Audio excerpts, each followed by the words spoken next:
ان کے ساتھ تعلقات کا والا وہ شاعر والا ہے، دھوپ چھاؤں کا عالم تھا جدائی نہ تھی.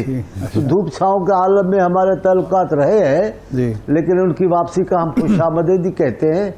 اب جلسے ان کے استقبال میں تو شریک نہیں ہو سکتے تھے، کہاں نظر آتے. ہم نے ان کو ویلکم کیا ہے، ہاں اپنے تحفظات کا اظہار کیا ہے، وہ میں بھی کر رہا ہوں کہ میں سمجھتا ہوں کہ میاں صاحب جس انداز سے گئے ہیں، جیلوں میں سے ہو کر گئے ہیں، عدالتوں میں سے ہو کر گئے ہیں، بے پناہ لوگوں کی تنقیدیں برداشت کر کے گئے ہیں، پی ٹی آئی کی جو جملے اور باتیں تھیں وہ برداشت کر کے گئے، تو کم سے کم اسی آزاد سیاسی شخصیت کے طور پر آتے خان صاحب کی طرح شہزادے کی طرح شہزادہ بن کر واپسی سیاست میں کوئی اچھا شگون نہیں ہے ان کے لیے.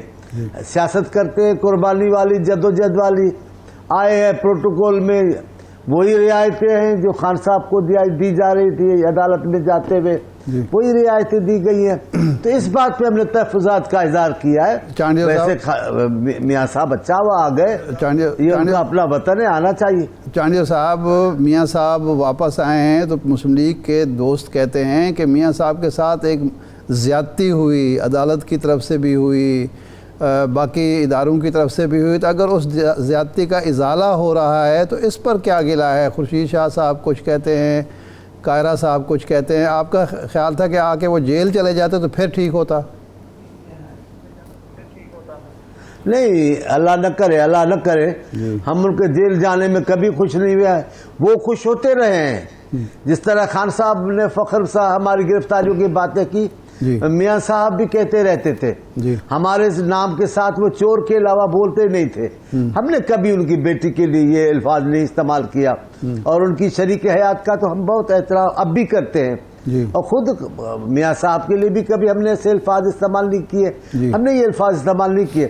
لیکن جس قسم کا سیاسی ماحول ہے اس میں ٹھیک ہے، ہم چاہتے ہیں کہ آپ غیر جانبدار ایک آزادانہ شخصیت بن کر آتے اور اپنی بلبوتے پر انتخابات لڑنے کی تیاری کرتے تو ٹھیک ہے. لیکن یہاں آپ دیکھیں کیا ہوا ہے. تب تک خاموشی تھی، نہ الیکشن کی بات کر رہے تھے، نہ تاریخ کی بات کر رہے تھے. میاں صاحب آئے ہیں تو جیسے پر نکل آئے ہیں سیاست کو. ہمیں اعتراض نہیں ہے، لیکن ہم سیاسی پارٹی ہیں، اپنا اظہار تو کریں گے، اپنی رائے کی بات تو کریں گے. جی اچھا چانی صاحب، یہ فرمائیں کہ گیلانی صاحب کہتے ہیں کہ ہمیں کبھی لیول پلینگ فیلڈ ملی ہی نہیں، اس کا شکوہ ہمیں نہیں کرنا چاہیے. تو کیا واقعی آج بھی آپ کو لیول پلینگ فیلڈ دستیاب نہیں ہے؟ آپ کو نہیں ملی؟ ایسی سہولت جیسے میاں صاحب کو دی جا رہی ہے ہمیں ایسی ملتی ہے. ہمارے ساتھ یہ رعایتیں برتی جاتی ہیں. ہمارے پر کیسز ہوتے ہیں، ہماری کورٹ کی پیشیاں ہوتی ہیں، ہمارے ساتھ بھی یہ طریقہ کار ہوتا ہے. جب بھی احتساب عدالت میں میاں زرداری صاحب گئے، یہ کیفیت ہوتی ہے. زرداری صاحب کی ہمشیرہ جب بھی جاتی ہیں احتساب عدالت میں، کیا ہمارے ساتھ بھی ریاست کی یہ رواداری والا رویہ ہوتا ہے؟ نہیں ہوتا. ہم حق بجانب ہیں. عدالتی معاملے میں بھی آپ دیکھ لیں، انتظامی معاملات میں بھی دیکھ لیں، ہمارے ساتھ جو رویہ ہوتا ہے ہم اس پہ احتجاج کرنے کا تو حق رکھتے ہیں. ہم گالیاں نہیں دے رہے، ہم میاں صاحب کو برا بھلا نہیں کر رہے، ہم میاں صاحب کو جیل میں ڈالنے کا، سزائیں دینے کا مطالبہ نہیں کر رہے. لیکن جو ہمارے ساتھ رویہ ہے وہ تو بتائیں گے، وہ تو ضرور پاکستان کے لوگوں کو میں بتانا چاہیے. جی اچھا، یہ بتائیے گا چانڈیو صاحب، اب نواز شریف صاحب جب گئے تو بیمار تھے میڈیکل رپورٹس کی بنیاد پہ، وہ واپس آئے ہیں، ان کے ڈاکٹر سے ہماری خود بات ہوئی ہے، وہ یہ کہہ رہے ہیں کہ میاں صاحب ٹھیک نہیں ہیں. اب زرداری صاحب وزادار سیاستدان ہیں، خاندانی سیاستدان ہیں، تو کیا وہ میاں صاحب کی تیمارداری کے لیے تشریف لا رہے ہیں؟ میاں زرداری صاحب تمام اپنے قومی روایات کے امین رہے ہیں. انہوں نے کبھی بھی اپنی سیاست میں اپنی ذاتی دشمنی کو دخل نہیں دینے دی، اور جب بھی کہیں اصولوں کا مظاہرہ کرنا ہوا ہے تو زرداری صاحب کیا پوری پاکستان پیپلز پارٹی اپنی اسی رواداری کا مظاہرہ کرتی ہے. میرا خیال ہے ایسی کوئی بات اللہ نہ کرے میاں صاحب کے ساتھ ایسی کوئی بات ہو، ایسی کوئی تکلیف دہ بات ہوگی. آپ کو یاد نہیں ہے بی بی پر حملہ جب ہوا، بی بی شہید ہوئی، میاں صاحب نے بائیکاٹ کا اعلان کیا. وہ کون سی شخصیت تھی؟ وہ زرداری صاحب تھے جنہوں نے ان کو آمادہ کیا کہ سیاسی سرگرمیاں شروع کریں اور انتخابات میں حصہ لیں. ہم تو دشمنیاں بھول جاتے ہیں, ذاتی دشمنیاں نہیں پالتے, اختلاف رکھتے ہیں. ابھی بھی اللہ نہ کرے تندرست ہو میاں صاحب, ایسی کوئی بات ہوگی تو میرے لیڈر زرداری صاحب ضرور ان کی طبیعت پوچھنے جائیں گے. اچھا یہ فرمائیں کہ پنجاب میں توقع یہ تھی کہ جو لوگ پی ٹی آئی چھوڑیں گے, پی ٹی آئی جب بکھرے گی تو خاص طور پر جنوبی پنجاب پیپلز پارٹی کا رخ کرے گا. زرداری صاحب, بلاول صاحب کے یہاں مراسم بھی ہیں, کوشش بھی کی انہوں نے, لیکن وہ سارے استحکام پاکستان پارٹی میں چلے گئے. تو اس کی کیا وجہ آپ سمجھتے ہیں؟ پیپلز پارٹی تو ان کے لیے زیادہ کمفرٹیبل زون نہیں تھا. استحکام پارٹی میں سب وہی گئے ہیں جو عمران خان صاحب کے ساتھ تھے. جی اگر عمران خان صاحب کے ساتھ تھے تو ہمارے ساتھ کیسے ہوتے؟ ابھی عمران خان جیسی ہی پارٹی ان کو بنا کے دے دی گئی ہے تو ان کو زیادہ آسانی ہو رہی ہے استحکام پارٹی میں جانے سے. ہمیں اعتراض نہیں ہے, ہم پہلے بھی اپنے بل بوتے پہ سیاست کی ہے. جب سے پیپلز پارٹی بنی ہے اس کے راہ میں یہ رکاوٹیں ڈالی گئی ہیں. ان کی حکومت بھی رہی تو عجیب و غریب اختیارات تھے ان کے پاس, عجیب و غریب نگہداشت تھی ان کی, نگہداری تھی اس کی. تو ہمیں تو کبھی آزادی سے کام حکومت میں ہی نہیں کرنے دیا گیا تو اپوزیشن میں کیا کرنے دیا جائے گا جناب. اچھا یہ فرمائیں کہ آپ نے جانا بھی ہے, یہ فرمائیں کہ جب میاں صاحب آ گئے ہیں, ان کا جلسہ بھی ہو گیا, سیاسی سرگرمیاں شروع ہو گئیں, شہباز صاحب کہتے ہیں ہم تو الیکشن مہم کا آغاز کر چکے ہیں, تو اب الیکشن یقینی ہے ہو جائیں گے جنوری میں, جبکہ صدر مملکت عارف علوی صاحب کہتے ہیں کہ مجھے اب بھی یقین نہیں ہے. صدر مملکت پی ٹی آئی کے کارکن بن کر حکومت میں بیٹھے ہوئے ہیں. جی ایوان صدر میں پی ٹی آئی کا کارکن بیٹھا ہوا ہے, غیر جانبدار صدر نہیں بیٹھے ہوئے. صدر ہمارے بھی رہے, پیپلز پارٹی کے رہے, لیکن زرداری صاحب نے جس انداز سے صدارت چلائی آپ دیکھیں میاں صاحب آئے, ان کو خود دروازے پہ لینے گئے, ان کی صاحبزادی آئی تو بےنظیر صاحبہ کی بیٹی ان کے دروازے پہ لینے چلی گئی. ہمارا تو مقابلہ وہ نہ روایت کی پاسداری میں کر سکیں گے, نہ جمہوری انداز سے ہمارا طریقہ کار جو ہے اسے ہمارا مقابلہ کر سکتے ہیں. زرداری صاحب اپنی جگہ پر ٹھیک ہے, ہمیں کوئی اختلاف نہیں, لیکن ہمیں حق پہنچتا ہے, ہمارا حق ہے کہ ہمیں بھی اسی آزادی سے کام کرنے دی جائے. لیکن میرا سوال کو کیا آپ بات کرتے ہیں, میرا سوال ہے الیکشن اب ہو جائیں گے وقت پر, جنوری میں ہو جائیں گے؟ میں یہی کہنے لگا تھا, حالات تو اب یہی ہے کہ جس کا تھا انتظار وہ شاہکار آ گیا. اب جس کا انتظار تھا وہ تو آ گئے, اب انتخاب تو ہونے چاہیے, اور اب کیا رکاوٹ ہے مجھے نہیں سمجھ میں آتا. جی اچھا مولا بخش چانڈیو صاحب, جب ہم آپ کے تحفظات کا ذکر کرتے ہیں مسلم لیگ نون کے دوستوں سے تو وہ یہ کہتے ہیں کہ یہ کچھ بھی نیا نہیں ہے, ایک نیچرل پروسیس ہے, الیکشن ہو رہے ہیں, ہم پولیٹیکل اوپوننٹ ہیں اور لہٰذا پیپلز پارٹی نے ہمارے خلاف بات کرنی ہے, تو اس پہ کوئی ایسی بات ہے ہی نہیں کہ جس کو جواب دیا جائے. نہیں, میں کہہ رہا ہوں ہمیں اختلاف رکھنے کا حق ہے. ہم باتیں وہ اپنے اختلاف کی بات کرتے ہیں, ہم ان کی بات نہیں کرتے. جو ہمارے ساتھ رویہ ہے اس رویے کا اظہار کرتے ہیں. ہم میاں صاحب کی شخصیت کا معاملہ نہیں اٹھاتے, لیکن جو اداروں کی بات کرتے ہیں وہ سیدھی بات کر رہے ہیں. میاں صاحب آزاد, غیر جانبدار, خود مختار اور انقلابی رہنما, وہ جو باتیں کر رہے تھے, جس انداز سے افواج پہ بول رہے تھے, جس انداز سے فوج پہ اس پہ باجوہ صاحب پہ بول رہے تھے, باجوہ صاحب یہ ہوگا, اب بھی ان کا آنا اسی غیر جانبدار, آزاد, خود مختار, انقلابی سیاسی رہنما کی حیثیت ہو تو ہمیں اعتراض نہیں ہے. ہمیں اعتراض ہے جو چاہے وہ سیاست کرے, لیکن ریاست کا فرض بنتا ہے ہمارے ساتھ بھی وہی رویہ رکھا جائے جو دوسری سیاسی پارٹیوں کے ساتھ. نہیں, رویے کی بات چانڈیو صاحب, سوال یہ ہے, ایک ریالٹی یہ ہے کہ آپ اگر پنجاب میں آتے ہیں, آپ الیکشن کنٹیسٹ کرتے ہیں, آپ کے پاس کیا ہے پنجاب کے عوام کو بتانے کے لیے, یا 15 سال میں سندھ میں آپ کی کارکردگی اتنی جاندار ہے کہ پنجاب کے لوگ اس سے امپریس ہوئے ہوں اور آپ کو ووٹ کریں؟ مجھے سمجھ میں نہیں آتا, جب پی ٹی آئی جیتے تو آپ کہیں ان کی کارکردگی ہے, جب نون لیگ ایک طویل عرصہ پنجاب میں بیٹھی رہے سرکاری چھاؤں میں تو آپ کہیں کارکردگی ہے. لیکن عجیب و غریب بات ہے, پیپلز پارٹی جیتے تو اس نے کوئی نتیجہ نہیں دیا, نتیجہ دیا ہے تب تو عوام منتخب کر رہے ہیں. پاگل ایک آدمی ہو سکتا ہے, 10 ہو سکتے, چلے 100 آدمی ہو سکتا ہے, پوری قوم پاگل ہوگی, پوری قوم غلط راہ پہ چلے گی، ایسا تو نہیں ہے. سندھ کی خدمت کی ہے، سندھ میں بہت ساری تبدیلیاں لائی ہیں. آپ بہت سارے اداروں کو دیکھیں، بہت سارے طریقہ کار ہمارے کو دیکھیں. سندھ میں جس انداز سے پاکستان پیپلز پارٹی ان سالوں میں حکومت کی ہے، مثال نہیں ملتی. جو ادارے ہم نے بنائے ہیں، جو ہم نے سہولیات دی ہیں، جو ہمیں آسانیاں ہم نے پیدا کی ہیں سندھ کے لوگوں کے لیے، ایسے تو نہیں ہے سندھ کے لوگ پروپیگنڈا میں آ جائیں گے، سب کے سب کروڑوں لوگ پروپیگنڈا کا شکار ہوں گے، عملی کام کا نہیں ہوگا. ایسا نہیں ہے. یہ پیپلز پارٹی کے خلاف ایک منفی قسم کی پروپیگنڈا ہے، وہ کی جا رہی ہے. ہمارے پاس کیا ہے پنجاب میں آنے کے لیے؟ ہمارے پاس ہم خود ہے، ہماری کارکردگی ہے، ہمارا موقف ہے، ہمارا بیانیہ ہے. پنجاب کے پاس آئیں گے. پنجاب بھی ہمارا ملک ہے، پاکستان کا حصہ ہے. اگر لوگوں نے قبول کیا تو بھی ٹھیک ہے، نہیں سنیں گے تو صحیح. پھر جب فیصلہ کرنے کا موقع آئے گا تو پھر دوبارہ بھی فیصلہ کریں گے وہ. جی ٹھیک ہے. اچھا بہت شکریہ مولا بخش چانڈیو صاحب، آپ کے وقت کا آپ ہمارے ساتھ موجود تھے. ایک بریک کے بعد دوبارہ حاضر ہوتے ہیں.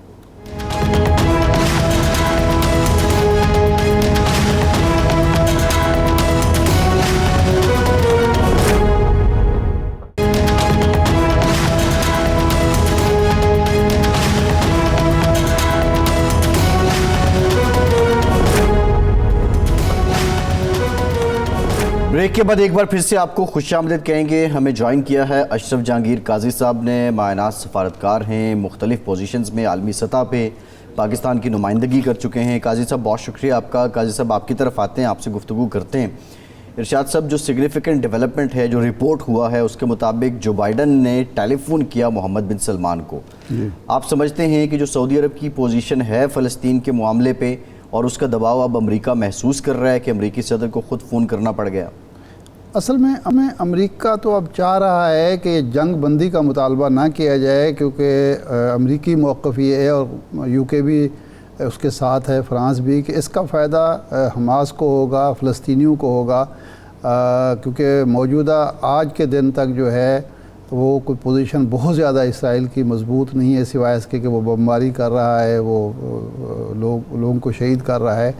اس کی وجہ سے وہ جنگ بندی نہیں چاہتے اور وہ باقی عرب ممالک کو بھی قائل کرنے کی کوشش کر رہے ہیں کہ آپ جنگ بندی کا مطالبہ نہ کریں، آپ صرف یہ مطالبہ کریں کہ جی وہاں غذا پہنچ جائے، کوئی ادویات پہنچ جائیں، وہاں تھوڑی سی پانی مل جائے، اس طرح کی چیزیں ہو جائیں اور زندگی تھوڑی سی آسان ہو جائے. جب تک آخری فلسطینیوں کو وہاں سے وہ نکال نہیں لیتا اس وقت تک یہ سلسلہ جاری رہنا چاہیے، اور اسی لیے شاید انہوں نے فون کیا ہے. لیکن اشرف جہانگیر قاضی صاحب ہمارے ساتھ ہیں، مایناز سفارتکار ہیں. ہم ان سے پوچھتے ہیں کہ قاضی صاحب، ایک تو جنگ بندی اب تک نہیں ہو سکی، اس کی وجہ کیا ہے، اور امریکہ جو اب رابطے کر رہا ہے اس کا مقصد کیا ہے؟ جی السلام علیکم. امریکہ کی پالیسی شروع سے، امریکن ریاست کی پالیسی، امریکن حکومت کی پالیسی فلسطین کے حوالے سے ہمیشہ سے دوغلاپن کا شکار رہی ہے.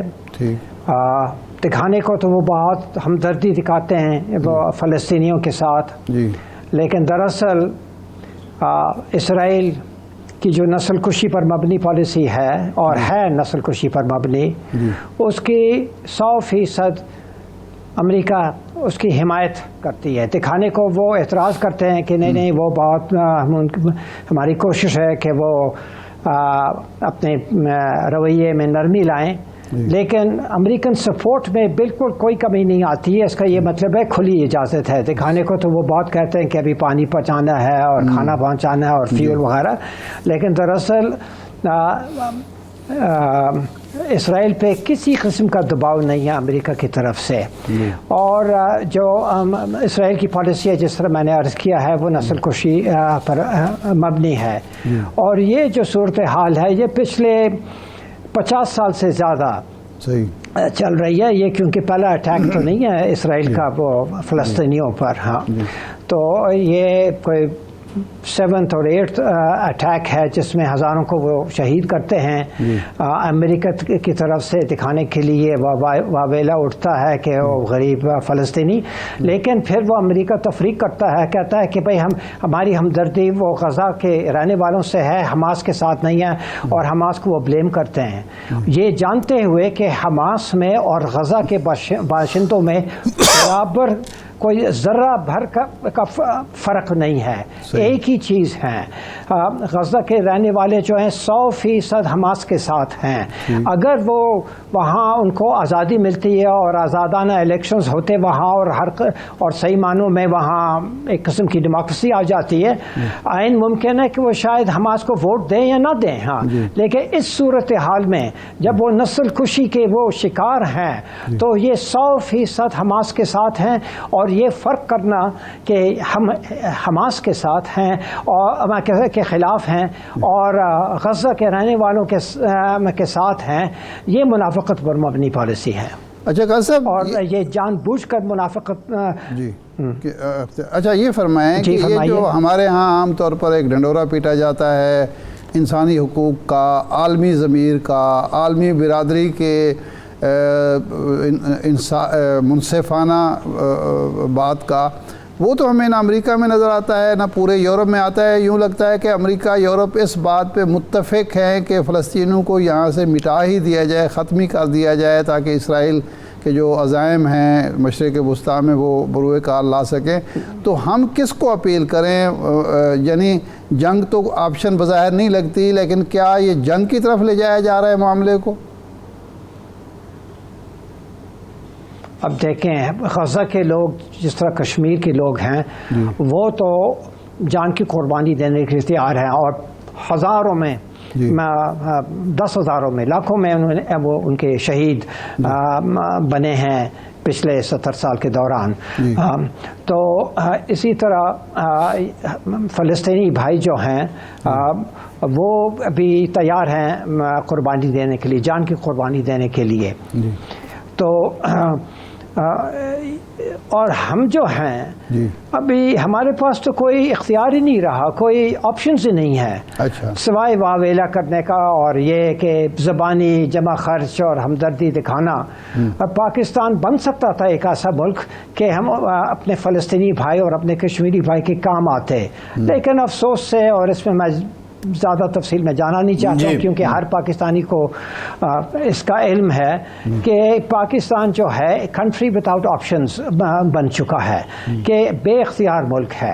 تو بے اختیار ملک جو ہے مجبوراً وہ صرف زبانی جمع خرچ کر سکتا ہے، اور وہ ہم کر رہے ہیں، اور اس کا شکریہ بھی فلسطینی ہمیں دیتے ہیں. کہ میرا جو مخاطب پاکستان صرف نہیں تھا، پورا عالم عرب، پورا عالم اسلام جو ہے اس کا یہی رویہ ہے، وہ بھی اسی کیٹیگری میں آتے ہیں. اچھا جی وہ بھی صحیح معنوں میں ہمارے جو فلسطینی بھائی ہیں ان کے عرب بھائی، مسلمان بھائی، ہاں وہ بھی ان سے 100% مخلص نہیں ہیں. آپ جانتے ہیں کہ جتنے جو ہیں، نام نہیں لوں گا ممالک کے کیونکہ آپ جانتے ہیں، ان کا سارا انحصار امریکہ پہ ہے. ان کی دولت اور وغیرہ جو ہے، ان کی پراپرٹیز اور ان کا انحصار، اور وہ کسی حد تک وہ اپنے عوام سے بھی خائف ہیں. تو ان کو سیکیورٹی دینے والے کون ہیں؟ وہ امریکہ بہادر ہے.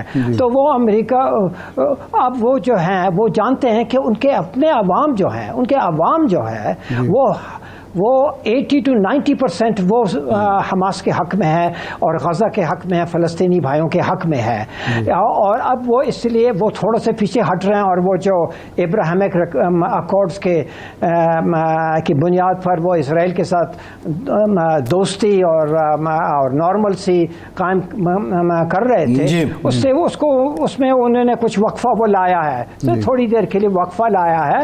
لیکن ان کا مقصد یہ ہے کہ ان کے ساتھ وہ، کیونکہ یہ امریکہ کی طرف سے بھی ایک ڈیمانڈ ہے کہ آپ ہمارے ساتھ تعلقات رکھتے ہیں، ہم آپ کی سیکیورٹی کا خیال رکھتے ہیں، آپ اسرائیل کے ساتھ نارملائز کریں ریلیشن شپ، اس میں بھی آپ کو بھی فائدہ ہے، اور جو جن چیزوں کا آپ کو فکر ہے اس کا بھی ہم آپ کا خیال رکھیں گے، وغیرہ وغیرہ.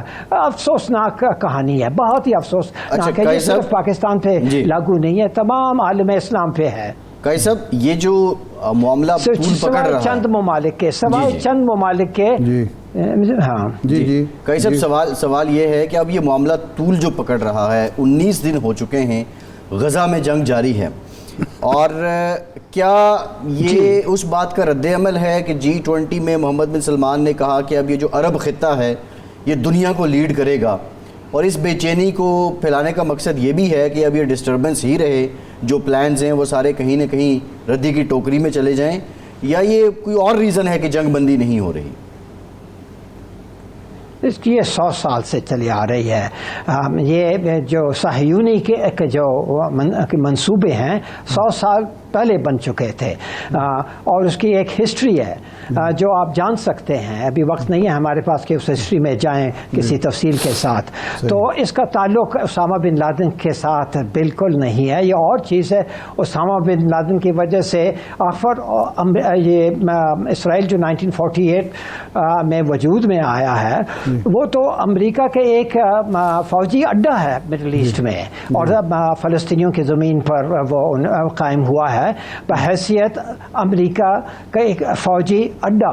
اور تو وہ رول ادا کر رہے ہیں. اسامہ بن لادن کے آنے سے اگر وہ نہ بھی آتے تو اس پالیسی میں کوئی فرق نہ ہوتا. نہیں, یہ سوال یہ تھا عباس صاحب کا کہ یہ جو محمد بن سلمان نے G20 میں اجلاس میں یہ کہا کہ اب میں سلمان کی بات کر رہے ہیں. جی جی جی تو انہوں نے کہا کہ اب عرب دنیا جو ہے عرب دنیا لیڈ کرے گی دنیا کی معیشت کو, اکانومی کو, تو اس کے بعد یہ ڈسٹربنس شروع ہوگی. تو کیا یہ اس کا بھی ہے کہ یورپ کو یہ خطرہ محسوس ہوا کہ عرب اگر اکانومی کی سائڈ پہ آگے آتے ہیں تو پھر ہمارے لیے مسائل بڑھ جائیں گے؟ میں اس سٹیٹمنٹ کو کسی قسم کی اہمیت نہیں دیتا ہوں کیونکہ وہ سچ پر مبنی نہیں ہے. وہ سعودی عرب کے جو اکانومی ہے وہ بالکل مغرب پہ مبنی ہے, تو اس کا انحصار بالکل امریکہ پر ہے.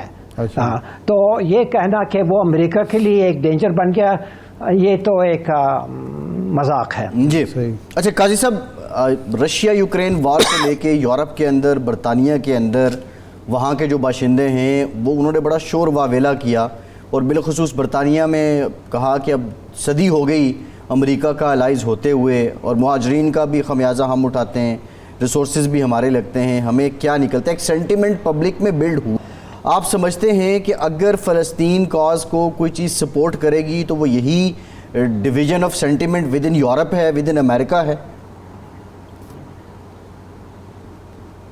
لوگوں کا یہ خیال تھا کسی حد تک, لیکن انہوں نے دکھا دیا کہ دیکھیں امریکہ میں بھی اور یورپ میں بھی عوامی اپینین جو ہے اور حکومت کی جو پالیسی ہے اس میں بہت فرق ہے.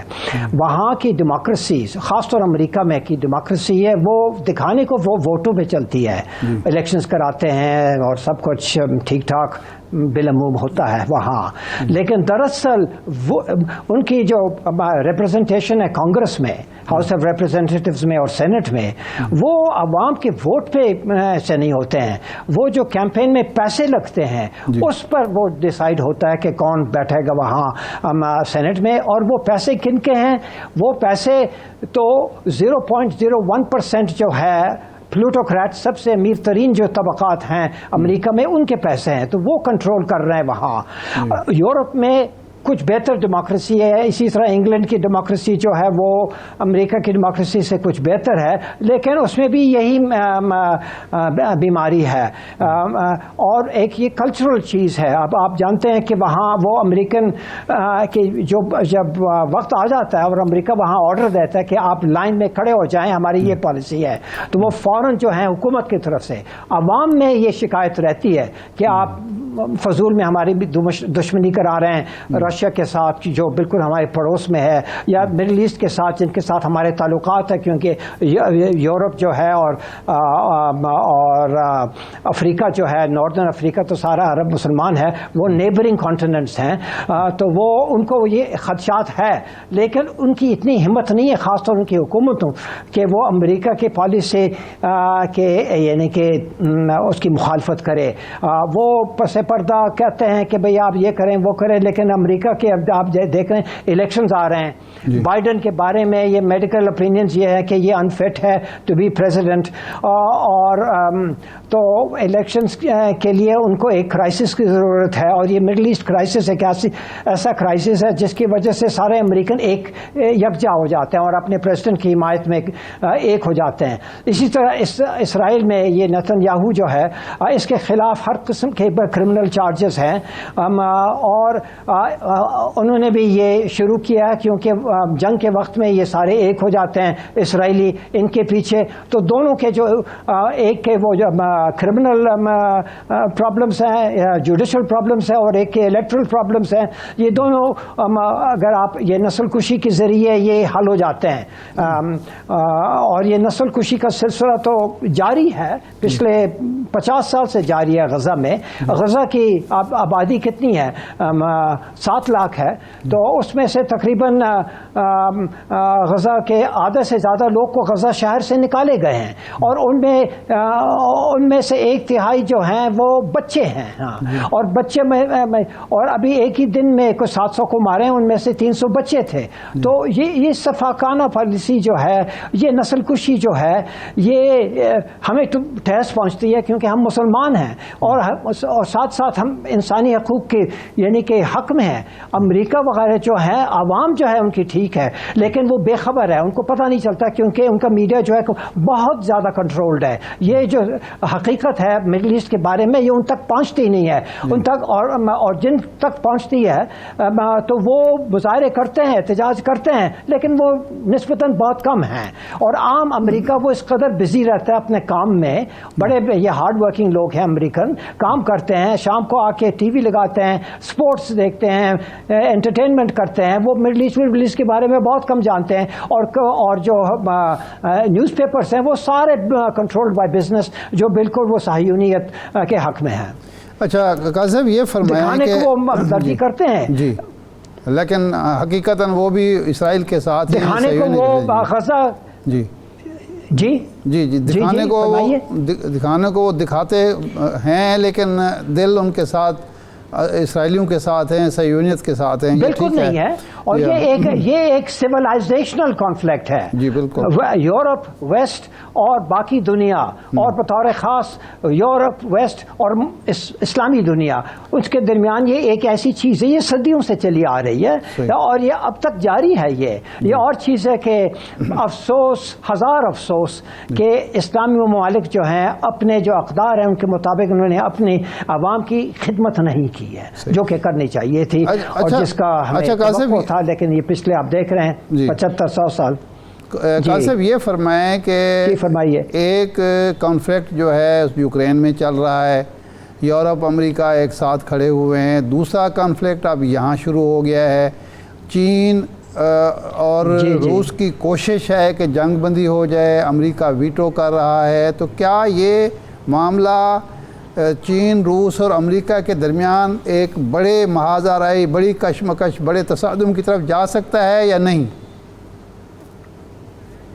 نہیں، جانے کو تو جا سکتا ہے، اس کے امکانات ہیں، لیکن غالباً نہیں ہوگا، کیونکہ امریکہ کی جو اصل جنگ ہے وہ تو چین کے ساتھ ہے، اور یہ یوکرائن جو ہے یہ روس کے خلاف ہے، لیکن دراصل ان کا جو مین ٹارگٹ ہے وہ چائنا ہے، اور چائنا نیوکلیر پاور ہے، گلوبل اکنامک پاور ہے، اور امریکہ کسی طرح بھی چین کو شکست، عسکری شکست، ملٹری شکست نہیں دے سکتا ہے۔ ٹھیک ہے، امریکہ نمبر 1 ملٹری پاور ہے دنیا میں، ٹیکنالوجی کے حوالے سے بھی نمبر 1 پاور ہے، اکنامکلی بھی نمبر 1 پاور ہے، لیکن چین ابھی وہاں تک پہنچ چکا ہے جہاں امریکہ کی استطاعت نہیں ہے، اور وہ جانتے ہیں کہ وہ چین کو شکست نہیں دے سکتے ہیں، تو اس لیے وہ جنگ نہیں کریں گے چین کے ساتھ، کیونکہ اس میں اگر امریکہ جنگ بھی جیت بھی جائے چین سے تو امریکہ بچے گا نہیں، تو اس لیے وہ جانتے ہیں، تو وہ اس لڑائی کو محدود رکھنے کی کوشش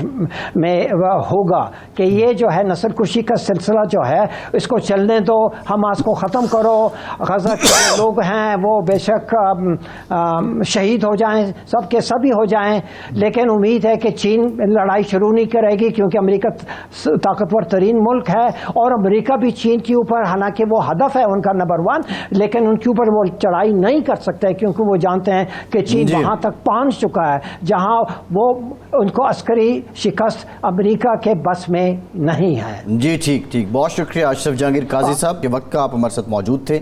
ایک بریک کے بعد دوبارہ حاضر ہوتے ہیں۔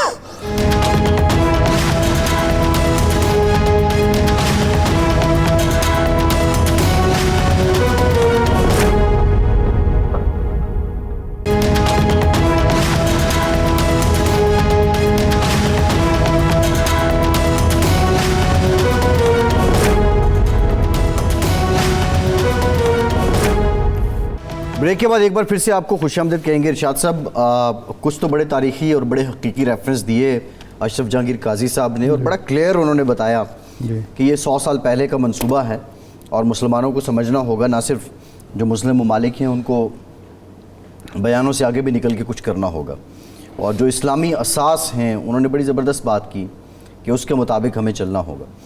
لیکن سوال یہ ہے ارشاد صاحب کہ جو اب کریڈٹ تو میرا خیال ریئل ٹائم میں واٹس ایور جو بھی ہے محمد بن سلمان کا یہ بنتا ہے کہ ہم 4 ہفتے پہلے یعنی 24-25 دن پہلے یہ ٹاپ سٹوری تھی دنیا میں کہ اسرائیل اور سعودی عرب نارملائز تعلقات ان کے ہونے جا رہے ہیں، اور ابراہم اکارڈ کا ذکر اشرف جہانگیر قاضی صاحب نے بھی کیا۔ اب اس کے بعد محمد بن سلمان نے ایک پوزیشن لی اور انہوں نے بڑا کلیئر فلسطین اور غزہ کے حق میں بات کی۔ اب جو ڈیولپمنٹ ہے، جو عالمی میڈیا نے رپورٹ کیا ہے اور جو وائٹ ہاؤس کے ترجمان نے، ویسے وائٹ ہاؤس کے ترجمان نے تو ایک سرسری سی سٹیٹمنٹ جاری کی، اور لیکن پتہ یہ چلا کہ امریکی صدر کو فون کرنا پڑا سعودی ولی عہد کو، محمد بن سلمان کو۔ دیٹ مینز کہ سعودی عرب کا اور عرب ممالک کا دباؤ اب واشنگٹن میں محسوس کیا جا رہا ہے۔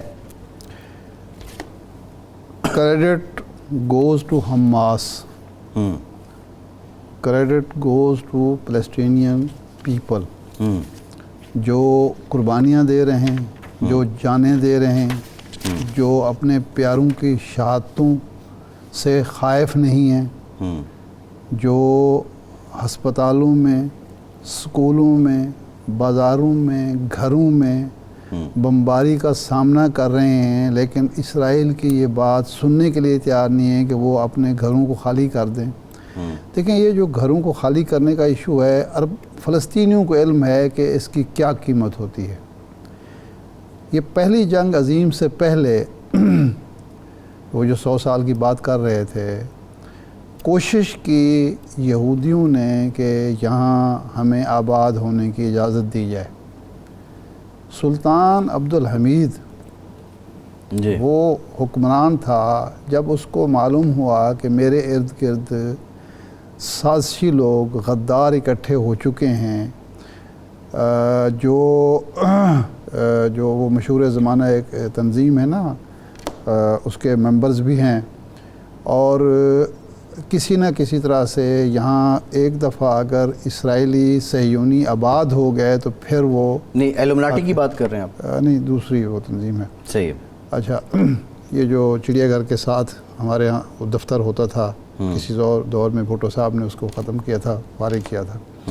اچھا، مجھے اب ذہن میں سے نکل گیا بالکل نہ۔ تو انہوں نے وہ زمینیں خود خرید لی ذاتی طور پر، کہ کوئی میرا گورنر، کوئی میرا وزیر کوئی سازش کر کے وہ کسی کے حوالے نہ کر دے، اور پابندی لگا دی کہ یہ زمینیں کبھی نہیں بکیں گی۔ اچھا، اس وقت اسی بیس پہ کہ وہ یہودیوں کو کوئی رعایت دینے کے لیے تیار نہیں تھا، اس کو معزول کرایا گیا۔ اچھا، اور اس کے بھائی کو لایا گیا۔ سلطان عبدالحمید وہ حکمران تھا جس کی پوری کوشش تھی کہ جنگ نہیں ہونی چاہیے، جنگ اگر چھڑ گئی تو سلطنت عثمانیہ کے حصے بکھرے ہو جائیں گے، کیونکہ منصوبہ بن چکا تھا۔ اس وقت بھی عرب حکمران تھے جنہوں نے وہاں یہودیوں کو آباد کیا، اس چکمے پہ کہ جناب آپ کو بڑے فوائد ہوں گے اور یہ ہوں گے اور یہ محنتی قوم ہے، فلاں ہے فلاں ہے فلاں ہے، اور پھر وہ آغاز ہوا اور جن فلسطینیوں نے وہ زمینیں بیچیں اور ان کے حوالے کی، اس کے بعد وہ آج تک ان کی نسلیں خمیازہ بھگت رہی ہیں. ایک بات. دوسری بات یہ ہے کہ اس وقت جو امریکہ کا مسئلہ ہے وہ یہ ہے کہ اگر یہ جنگ فوری طور پر اختتام پذیر نہیں ہوتی، اس میں روس اور چین کی انڈائریکٹ ہی صحیح انوالومنٹ ہوتی ہے، تھرو روس، تھرو سعودی عرب، تھرو مصر، تو اس کے لیے اپنی معیشت کو اور اسرائیلی معیشت کو بچانا مشکل ہوگا.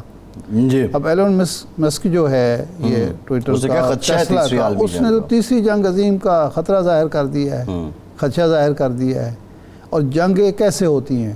اگر وہ آسٹریا کا بادشاہ نہ مارا جاتا جی تو شاید وہ جنگ نہ ہوتی، جنگ کی طرف معاملات نہ بڑھتے. جو سکیم سلطان عبدالحمید کی تھی وہ تو جنگ کو روک رہا تھا. اگر سلطان عبدالحمید معزول نہ ہوتا تو شاید جنگ نہ ہوتی. آپ نے تاریخ کا ذکر کیا، ایک سوال ہے، یہ جو نازی اپروچ آئی تھی کیا یہ یہودیوں کے برتاؤ کے ریئیکشن میں آئی تھی؟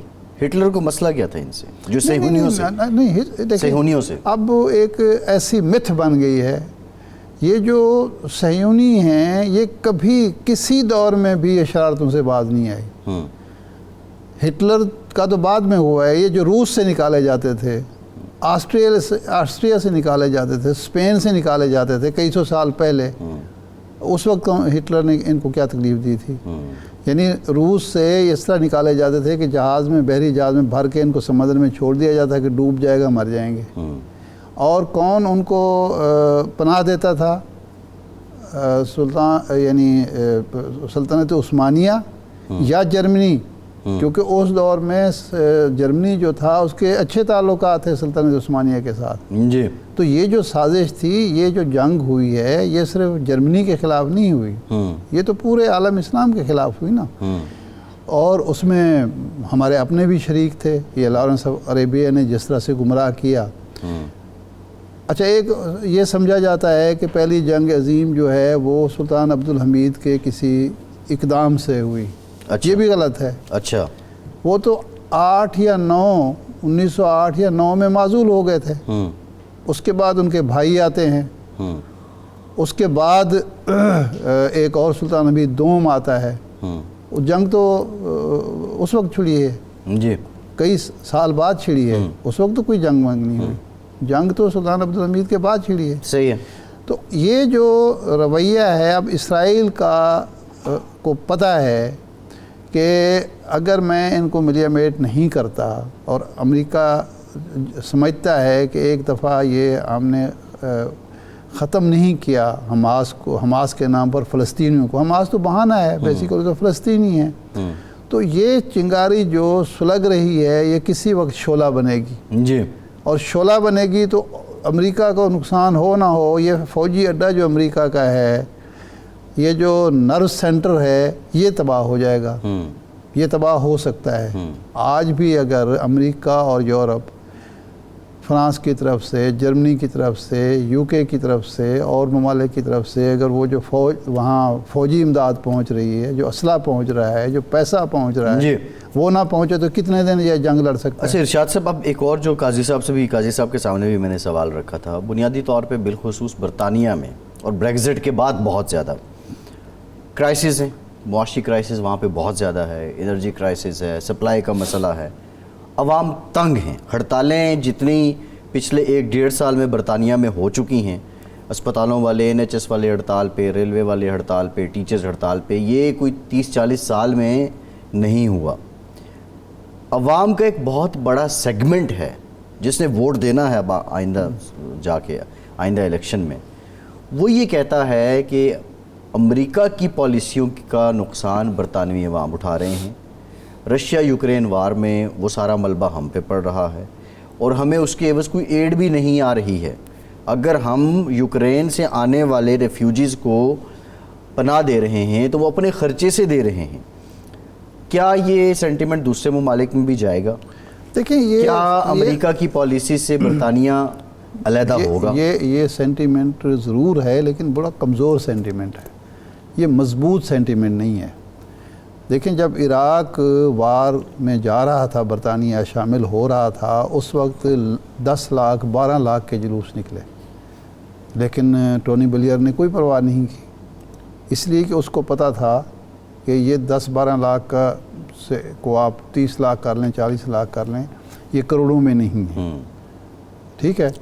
دوسرا جو انحصار ہے یورپ کا اب ٹوٹلی امریکہ پر ہے، اور افغانستان کے سے انخلاء کے بعد امریکہ یہ افورڈ نہیں کرتا کہ اب یورپ کو ادھر ادھر جانے دے۔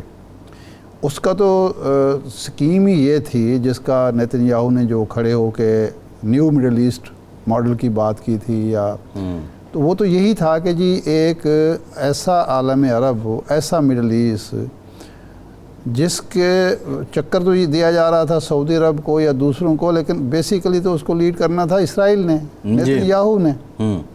وہ گیم خراب ہو گئی، اب تو برسوں لگیں گے نا، اب اتنی آسانی سے تو نہیں ہو سکتا کہ آپ کل بیٹھ کے ابراہم ایکارڈ کو دوبارہ جھاڑ پونچھ کے اور شروع کر دیں۔ تو اس لیے کوشش یہ ہے کہ جتنا زیادہ کمزور کیا جا سکتا ہے فلسطینیوں کو کر دیا جائے۔ یو اے کیا اور کرے گا؟ اس میں یو اے تو کھڑا ہے امریکہ کے ساتھ۔ وہ دیکھیں اگر تو یہ آگے مضبوط صورتحال پیدا ہوتی ہے، ایک مضبوط سینٹیمنٹ پریویل کرتا ہے مسلمانوں کا، تو پھر یو اے کہاں جائے گا؟ لیکن اس وقت جو مثبت ہے مسلمانوں کے لیے وہ ایران اور سعودی عرب کے تعلقات کا مثالی ہونا ہے، یہ بہت بڑی بات ہے۔ ارشاد صاحب، پروگرام کا ٹائم ختم ہو گیا، بہت آپ کا آج کے پروگرام سے اتنے ہی اجازت دیجیے۔